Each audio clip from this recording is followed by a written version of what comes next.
Personal na binisita ni MP Abdul Basit Benito ang dalawang pagamutan sa Cotabato City, kabilang ang maternity ward at Notre Dame Hospital upang magbahagi ng medical assistance at magsagawa ng turnover ng Bangsamoro Health Outreach Program for Everyone o BHOP 2026.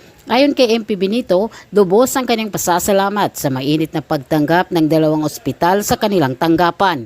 Nagpasalamat din ito kay Abdul Rauf Makakua, Chief Minister ng Bangsamoro, dahil sa mabilis na pagtugon sa mga kahilingan ng kaniyang tanggapan, kaya't naiproseso agad ang pondo bago pa man ipatupad ang election ban. Ibinahagi rin ni MP Benito na inilaan ang naturang budget upang makatulong sa maraming batang Bangsamoro na kasalukuyang naka-admit sa mga pagamutan at nangangailangan ng agarang suportang medikal.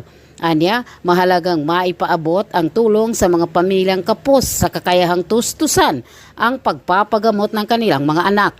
Samantala, nagpahayag naman ng pasasalamat ang isa sa mga kawani ng pagamutan kay MP Benito sa ipinagkaloob na ayudang medikal.